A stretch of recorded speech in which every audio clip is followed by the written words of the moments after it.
Hey guys, welcome back to the Brake Shop. We're going to do an update video on the Trans Am today because we have a big project going on with the S10 and we didn't get it done. I don't want to give you 90% of a video and then no payoff. That's no fun. So let's look at the Trans Am and we'll go from there.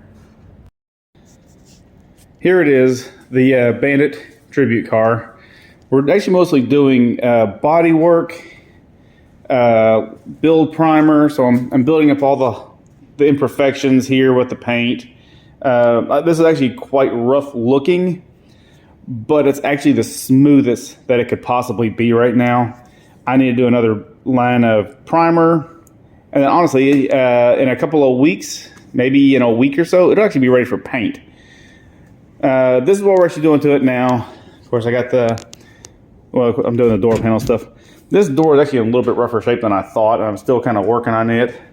I know, I got some bum primer. It just started like running on me. It didn't spray out of the can very good this time. I'm not sure what's wrong with it.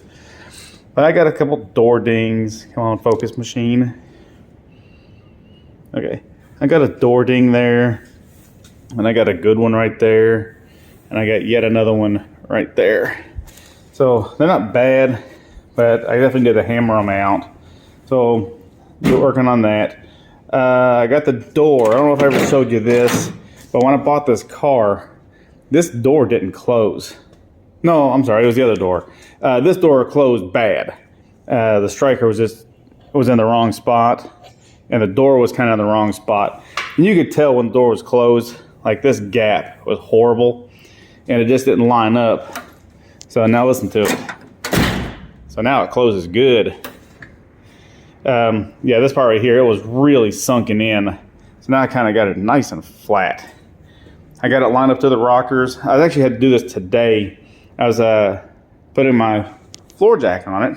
Got my piece of wood here to help me like give me a little more surface area to jack on and push it up and twist and pull the door. So I got the door twisted and pulled.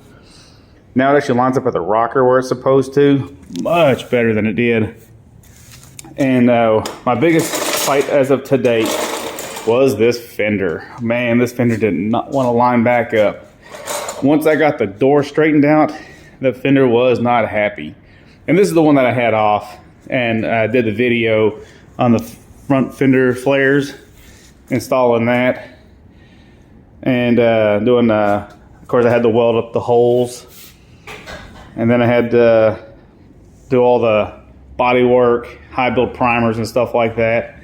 So I finally got it. I might have to work on this gap, maybe just a little bit more. But this is my tech tip on this one. Guys, if you get your GM F-body, you took your fender off, and you are fighting and you cannot seem to get that fender to line back up the way you want it to, like it's just not working, here's the trick that I just discovered. The big problem is the wheelhouse. If you take that inner fender and you bolt it to the inside, you will be surprised how much easier this thing lines up.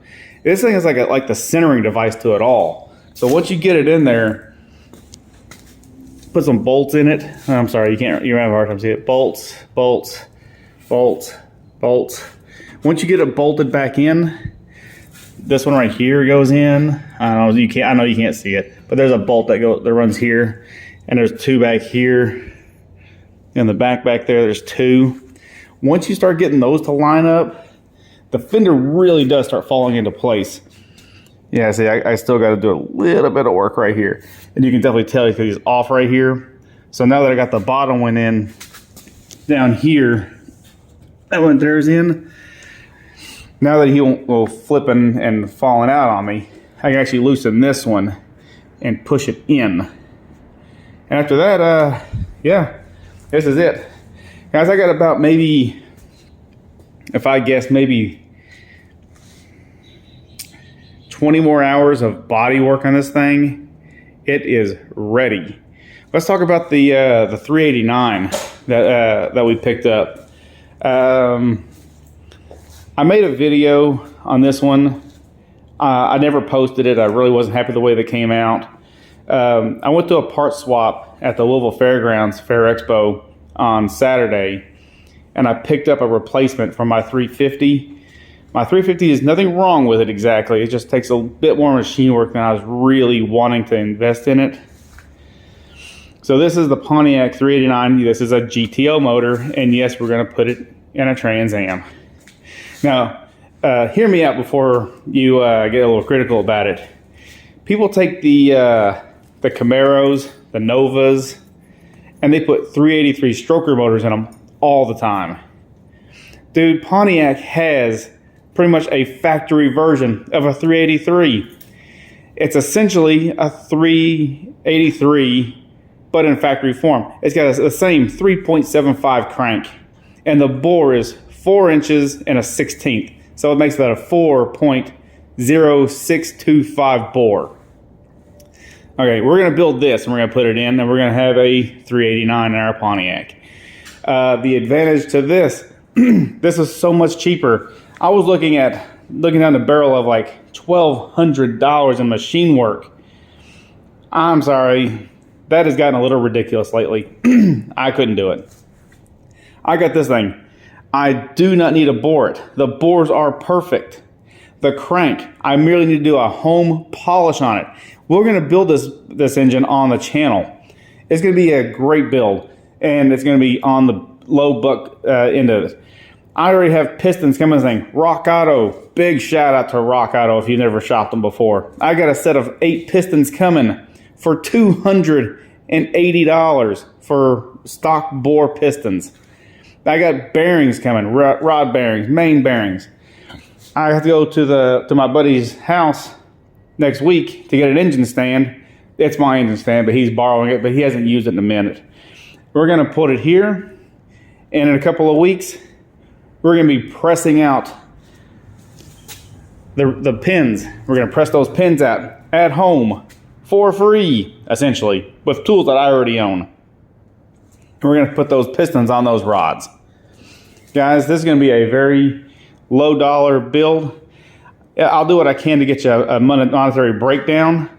And I think that's kind of sort of where we're going to end this video today. Anyway, guys, don't forget to like, comment, share, and subscribe. See you next time.